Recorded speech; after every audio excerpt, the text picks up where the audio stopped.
श्रीराम समर्थ श्रीराम. दशक 11, समास 6. महंत लक्षण. पुढारी पण वेगवेगळ्या अंगांनी समाजापुढे येतं. म्हणजे कसं?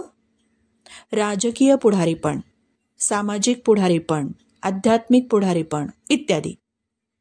सगळ्यांचं कार्य लोकसंग्रह असलं तरी हेतू मात्र भिन्न भिन्न असतात. समर्थांचा पुढारी हा महंत म्हणवला जात असे.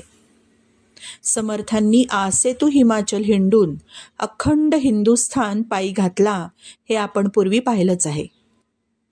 1100 मठांचं जाळं विणलं.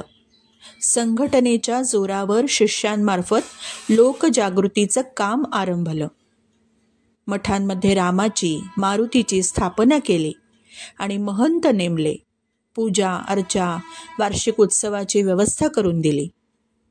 उत्सवांमध्ये कीर्तनाद्वारे बहुजन समाजामध्ये कर्तव्य जागृतीची जाणीव उत्पन्न केली आणि रामराज्य स्थापन करणाऱ्या शिवाजी महाराजांना मदत करणं हे लोकांचं पवित्र कर्तव्य आहे हेही लोकांना सांगितलं. प्रत्येक गावातला महंत निस्वार्थीच असावा असा त्यांचा दंडक असे.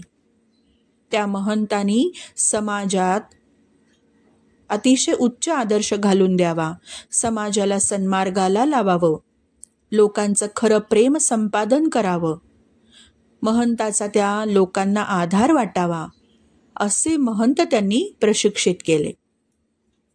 त्यांच्याकडून अभ्यास करवून घेतला. दासबोधाच्या प्रती लिहिण्याचं काम महंत करीत असत. शुद्ध लिहिणं, अभ्यासपूर्वक बोलणं हे त्यांच्याकडून अगत्याने अपेक्षित असे. समर्थांचा महंत चारित्र्यवान असलाच पाहिजे असा शिरस्ता असायचा. एके ठिकाणी एका महंताची चूक झाली तेव्हा त्याला काठीने बडवून ठिकाणी आणल्याचे उदाहरण आहे. महंत पदावरून त्याला ताबडतोब काढूनही टाकलं होतं. आचार, विचार, उच्चार, प्रचार, व्यवहार, परमार्थ 6ही अंगांनी महंताचं व्यक्तिमत्व अगदी चांगलं विकसित झालेलं असावं. त्याच्या अंगी बौद्धिक श्रेष्ठता असावी अशी त्याची जडणघडण होत असे. महंतांनी लोकांना विद्या देऊन शहाणं करावं हे अपेक्षित असे. स्थूल सूक्ष्म विद्या प्रदान कराव्यात. कठीण प्रसंग आला तर मनोबल द्यावं, लोकांना सांभाळून घ्यावं, नीती न्यायाने वागावं. अशा प्रकारच्या कार्यप्रणालीमध्ये त्यांना पारंगत केलं गेलं. स्टार नोट म्हणते, महंत, पुढारी, राजा हे उपभोग शून्य स्वामी असतात.